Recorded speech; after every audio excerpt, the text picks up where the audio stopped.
Have you ever felt a wave of rage hit you so fast and so hard that you immediately tried to swallow it down? Maybe you told yourself, I shouldn't feel this, or I need to calm down, or this reaction is way too big. If you're an ADHD woman, you've probably learned your whole life that your anger is too much, too intense, or something you need to hide. And yet, it still shows up. Here's the part no one really talks about: your rage isn't a malfunction. It's a message. And the more you fight it, the louder and more overwhelming it becomes. So today, instead of trying to quiet your rage or make it disappear, we're going to do something completely different. We're going to lean in with curiosity and compassion. We're going to work with the rage, not against it, in a way that helps you come back into your power instead of spiraling, exploding, or shutting down. I promise that by the end of this episode, you'll see your rage in a completely different way, maybe even as something that's been trying to help you all along. Let's get into it. Welcome to the Self-Loved ADHD Woman's Way podcast. I'm your host, Jen Barnes. If you're an ADHD woman entrepreneur, ADHD adjacent, or ADHD-ish, you've come to the right place. We'll dive deep into the unique challenges you face, from the inner turmoil to the outer obstacles. We'll blend neuroscience, IFS, and somatic healing and explore practical strategies to help you navigate the world of entrepreneurship with ADHD with greater ease and effectiveness. I'm glad you're here. Hey, it's Jen. I'm so glad you're here. So, rage. This is a tricky topic. I've covered it on my YouTube channel in the past in a video, and that seemed to go over pretty well. It seemed to resonate, but I want to name, there's been times when I was a yoga teacher and I would talk about anger as a valid emotion, as an important emotion that we have. And people would comment that I had an anger problem, which is very, very common when women express anger, especially rage, for people to tell us we have an anger problem or for us to assume we have an anger problem. And there's so many cultural reasons why this is. And I'm not going to get into all of that, but with the rise of the patriarchy and the conquering of the matrilineal societies that existed before, there's this desire to shut down women's power. And our anger, our rage, actually has some power, and not power over in a bad way, but some power to help us be able to make the changes we want to see. So we're going to talk about this. While I recognize this is probably going to make some people upset, uncomfortable, think I have a problem with anger, totally get it. No judgment if that's where you're at with this. So buckle up. Here we go. So you may notice this desire to push away anger or rage. And if you do, it's totally common. Society has taught, especially women and especially ADHD women who are sensitive, which is many of us, that our feelings are too big, too much, or just we're being too sensitive, so that we need to just push them away or deal with them, or just, you're okay, you're fine, brush it off. And if you're feeling that way, like you need to just push your anger down, and you're thinking, Jen, my anger and rage aren't okay. What are you even talking about? I totally get it, because that is what society taught us to do, especially as girls and women. But the problem is when we try to suppress or push away or sidestep our anger, our rage without actually working with it, it just gets bigger. It's like holding a beach ball underwater, right? You can do it for a while, but eventually that ball is, first of all, it's a lot of work to hold it down. But then eventually that ball is going to breach the surface, off in the form of a water explosion, or in this case, anger or rage explosion. So really, when anger and rage show up, it's like our body's way of saying, our inner world's way of saying, something's going on here that we're not okay with. Do something. So that suppressing it actually just makes it worse, because now the part who's feeling angry or even rageful is feeling unheard. So that's not going to make it be quieter. I think about my cat, Eva, right? Like, she gets a treat at noon. And today I went over and had to let my neighbor's dogs out first because didn't want to forget. And so she was mad and she was screaming at me. And I'm like, okay, I'm going to leave, whatever. When I came back, she wasn't suddenly calm and peaceful. No, she was screaming louder, standing by where the treats are so that she and her sister could get treats. So it's kind of like that, right? Our parts that feel the feelings will just get louder and make things less comfortable until we actually do something. So that's why I'm going to walk you through what to do when you notice anger and even notice rage. And I want to talk a little bit about how I experience anger and rage differently. Anger to me, let me back up. So, our feelings, all of our feelings, are here to give us a message. They are here for a reason. When we experience happiness, it's like, "Ooh, this is great, do this more." Sadness, usually about loss of some kind. Something's not, we miss something, there's that kind of pain. Other emotions, frustrated, means something's not going well. Anger, for me at least, and for most of the people I've worked with over, I don't know, going on 26 years now, in the field of mental health, anger tends to be about violation. Someone has violated a boundary you have, whether a boundary you knew you had, whether it's a perceived violation, maybe they didn't actually do it, but there's this sense that you have been violated in some way. And the anger, there's a part of you that feels angry as a way to get you to set the boundary and stop the violation. That's what the anger is there for. It's just giving you the message. And what I notice with rage is, for me at least, rage is when, maybe two things to this. I feel powerless to set the boundary. I feel powerless to change the situation, like really helpless and stuck, so that this anger is there and it's building up and I can't do anything to fix the situation or resolve the situation. And I guess the second part of that is I tend to see rage a lot more around systemic issues, like big systemic issues, whether that's organizations or our country, our government right now. I'm thinking of Soraya Kamali's book, Rage Becomes Her, The Secret Power of Women's, is it rage or anger? No, I can't remember. I think it's The Secret Power of Women's Anger. But at any rate, a lot of the things that she talks about in that book related to women's rage are systemic things. They are essentially ways that the patriarchy tries to squash the feminine and really women, because men have feminine in them as well, but a lot of times that gets squashed very, very early on. So there's this desire to squash anything feminine, especially women, because people are afraid of our power. So the rage often surfaces when there's just all these systemic attempts to take away our power, our rights, and that feels violating, which would make us angry. But again, like I said, it's usually a bigger system, so we feel powerless to change it. That doesn't mean it always has to be systemic.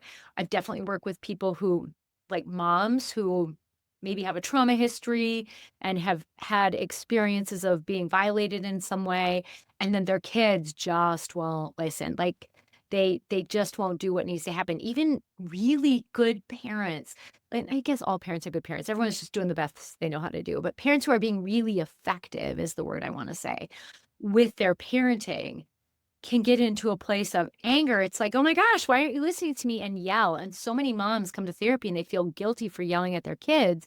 And usually I don't see that as an anger problem. I see it as a boundary problem. Their boundaries are being crossed over and over and over. And yet, even with some of my clients, they have been setting the really good boundaries. They have been teaching their kids to do their chores and respect them as a parent, like as a human, I should say, not as a parent, like you should respect me, but more just like have respect for them as a human. And sometimes the kids still aren't for whatever reason. And rage can come up that way because these moms can feel powerless to stop the situation. They feel powerless to get their kids to do something different.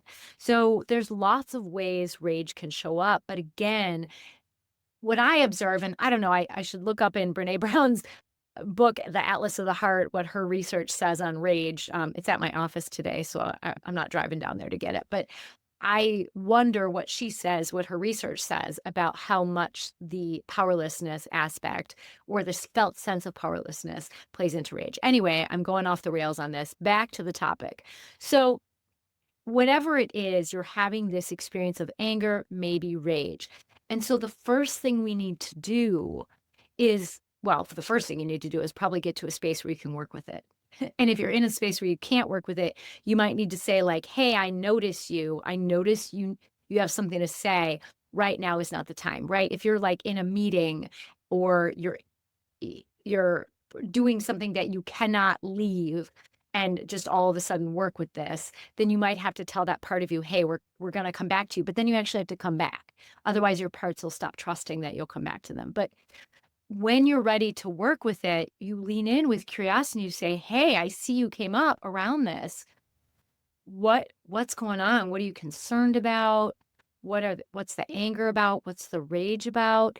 And you lean in with so much curiosity and compassion, just trying to understand it. Now, as you do this, you're going to notice other parts of you probably shame you for the feelings or say, "Oh, you shouldn't be upset about that," or try and fix it some other way. Like, "Oh, it's okay. Just express gratitude. It'll be fine." Or think of something positive. You'll be fine. Like, you'll have parts trying to intervene. And if you can ask them to give you some space so that you can actually help the anger and the rage move through you instead of just covering it up with all these strategies so that it never really gets healed or addressed. You will have those parts coming up and you just ask them to give you some space and then keep focusing on the part who's holding the anger, who's holding the rage. Ask them, "What's going on right now? What brought you here? What are you concerned about?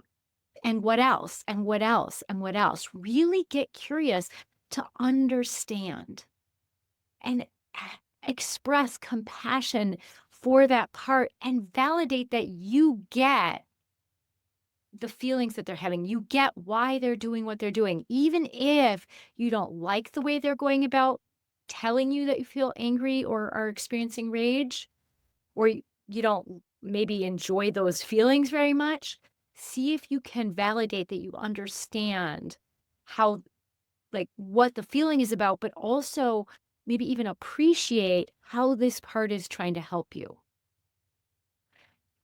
And part of that is going to be getting curious on what the message is. What is the concern? What is it that you want me to see or do or understand? And a lot of times that will be something like set this boundary or make this stop or whatever it is. But you can't address the problem till you understand it.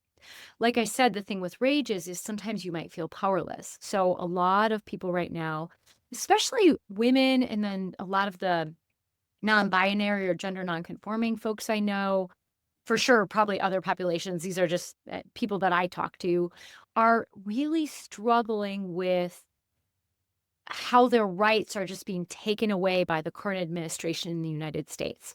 And so there's a sense of powerlessness about it. Like that, like there's nothing I can do because I'm one person. And so that can lead to this rage, which can then also have another part kind of being helpless and throwing up hands and being done. And so what you want to do is lean in with curiosity around that and validate that, yes, this does feel almost overwhelming because it feels completely out of your control. And so, of course, that rage is valid because you want it to change. And this is so not okay.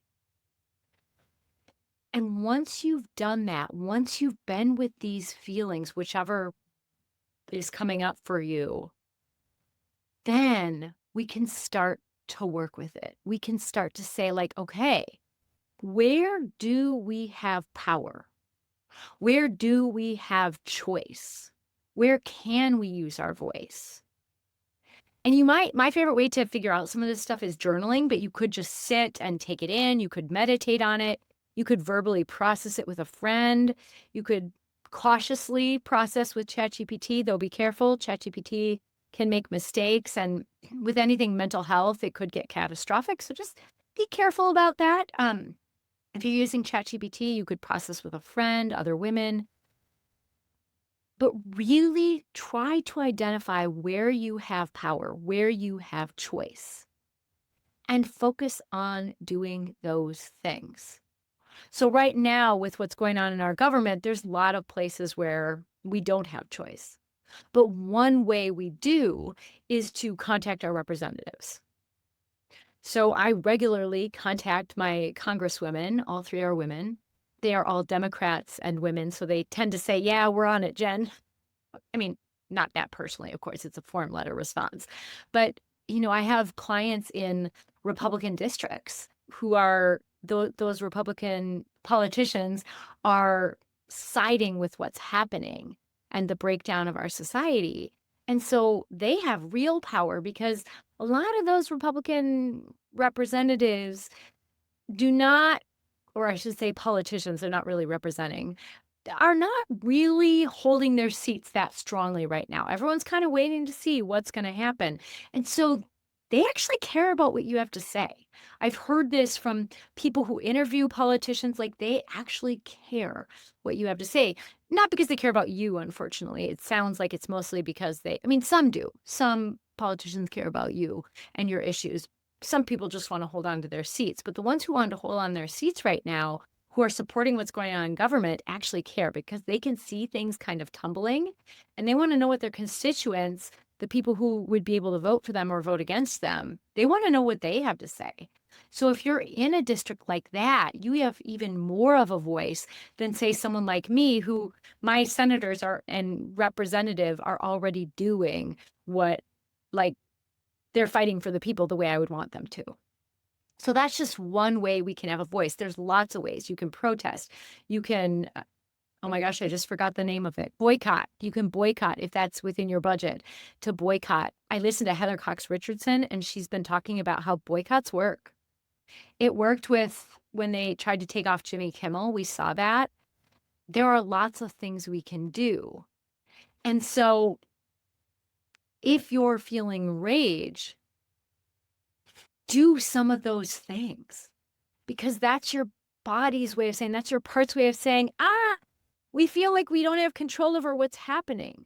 And yes, you cannot have your hand in every pot. You cannot fight for this, and this, and still function as a human, go to work, whatever. But maybe pick one or two things that are important to you and follow those issues and advocate. That's one option you have. Another option you have is your voice. I have another client that was talking about their job in the justice system, and they were talking specifically related to prisons, and they were talking about how bad things are in prisons, so that they're supposed to help people rehab, but they're not really doing a good job. And I was saying, use your voice to talk about that. Talk about the broken prison system and why it's important to change it, not just for criminals to feel better or have an easier time, because a lot of people don't care about that. Though, I mean, if you're aligned with their humanity, you might. But for the rest of us, like, it does impact us whether or not people actually rehabilitate in prison. And we just, like, what impacts one impacts all. So we don't want people being tortured in prison or mistreated, because that impacts the global, the collective. So I encouraged her to talk about her experiences and what she knows about that. And there's ways to have these conversations without having to fight with people. So that if someone is saying something like, well, this isn't okay, blah, blah, blah, blah, blah, you can lean in with curiosity there and say, oh, what makes you feel that way? And then you can say, after you've listened to them, you say, oh, okay, see if you can understand where they're coming from. You don't have to agree with it, but see if you understand their pathway to that. And then say, would you be willing to hear how I got to where I am? Or would you be willing to hear a story I have? And share a story about what's important to you. But really digging in to find where is your power, whether it's with anger or rage, finding that power. If it's with your kids, are you getting enough time for yourself away from them? I understand that's hard and it's necessary. Can you keep working on boundaries? Maybe the way you've been parenting, even though it's what everything says to do, isn't working for the kind of kids you have. Maybe shifting some things there, asking for help. asking people to help. Maybe you kid swap with another mom or something. I don't know. But but finding ways to that are things you can control to help alleviate the violation as much as possible and to show your inner system like I'm working on it. We're doing what we can because that will quiet the rage more than just being like, "Oh, we're fine, we're fine, we're fine," because you're not fine. If you're experiencing anger and rage, something's not fine inside. You're fine, it's just something inside isn't. So then what about the things we can't control? Well, it's true. We can't control a lot of things. And quite frankly, a lot of what's going on in our government right now, we cannot control, and we can't control other humans as much as we want to. So what do we do? If you've read Mel Robbins' book, The Let Them Theory, I think it's a good book. Basically, what she talks about it is a practice that we call radical acceptance. She talks about it in a way that's a little more user friendly. So I'm going to share both. But what she basically, the basic tenet of her book is like, let them be who they're going to be. Let them try to tear about the country. Let your kids do what they're going to do. But then let you do what you need to do. So let your kids not do their chores, but then let you say, until this is done, you don't get to do the things you enjoy because I have to do these things now because you chose not to. Or they have to pay you back in some way, right? Like not monetarily, but if you have to clean something up because your kid didn't and you needed it done before they could get to it before they got home from school or something, let's say, maybe you had to do it. Maybe say, hey, I ended up having to do your chore because you didn't do it. So now I'm going to need you to do this for me. And you need to do that before you go do this other thing. And I'm not saying it has to be that way. I'm not up with current parenting advice, so to speak. I haven't worked with parents and children in quite a while now. But start to find where your power is in those situations by letting them do what they're going to do, and then you do you. So let the people take Jimmy Kimmel off of the air, but then let us boycott. I think it was like Paramount or whatever. I can't even keep track of who's done what awful thing, but then let us boycott them and let us all get rid of our subscriptions. And then let them do what they're going to do, which is they saw the power of the people. So Mel Robbins explains it in that very nice, fine-tuned, let them, let you. And again, the let them isn't about like free reign. No, you're going to do what you need to do then based on what they did. And if you want to know more of a therapeutic perspective of where this comes from the practice of radical acceptance, which is actually a skill that we talk about in DBT or dialectical behavioral therapy, which is a great set of tools for navigating the world. In DBT, we talk about distress tolerance, emotion regulation, interpersonal effectiveness, and oh my gosh, I'm forgetting one. I can't. Mindfulness, probably the foundational one, mindfulness, because you have to be mindfulness to check out like, oh, I'm noticing I'm feeling angry right now. So we work on those 4 skills in DBT, and one of them is radical acceptance, which is basically saying like, this is the reality of the situation. The reality of the situation is my kid didn't do their chore. The reality of the situation is they tore the East Wing down, which is the wing of the White House that represents women. I mean, come on. And so that's the reality. And you don't have to like the reality. I certainly don't. But if you don't accept that that's the reality, you're just going to spend your time spinning your wheels being mad about the reality that you can't control. So radically accept that, you know what, this is the reality. I don't have to like it, but the reality is my kid didn't do this. Or the reality is the East Wing is gone. Or the reality is that people are starving because of the actions to cut SNAP. Whatever it is that you get upset about, it's important to accept the reality because you can't change what other people are doing. But then, because you're accepting the reality and you're not spending your time spinning your wheels in anger that you're not doing anything about, then you have the energy to focus on what you can do, whether that's donating to a food shelf, writing your people in Congress about the East Wing, although that one's kind of a done deal, whatever.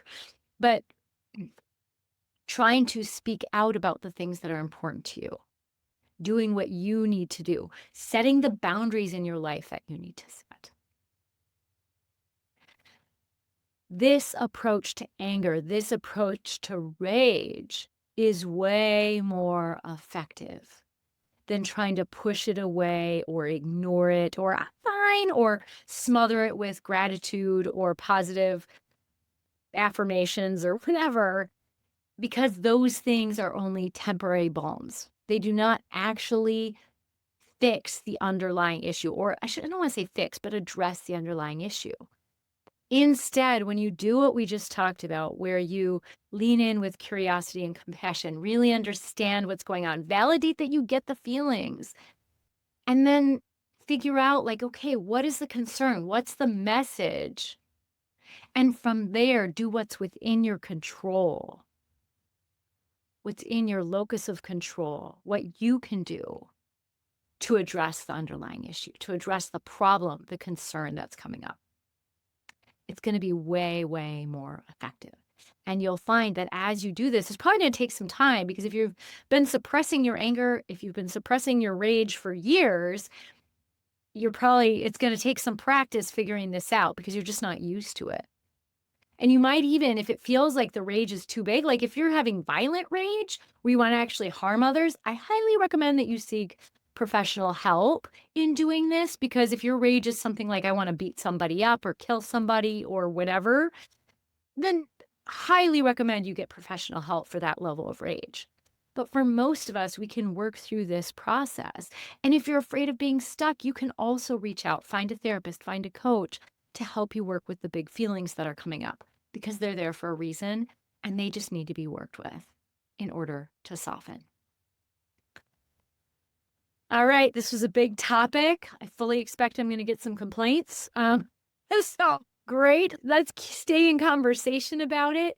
And if you're not following this podcast yet, I would love it if you'd follow or subscribe wherever you're getting this podcast and share it with other ADHD women. And if you want to do some deeper work with me, if you want to learn how to work with these parts of yourself in a way that keeps you from playing small with ADHD, I created a journal book experience, which is a tangible journal that comes in a keepsake box with sensory items to help you do the ritual I created inside, which is alongside of working with your parts so that you stop playing small with ADHD. And I'll put the link in the description so that you can check it out. Thanks again for being here, and I'll see you next time. Take good care.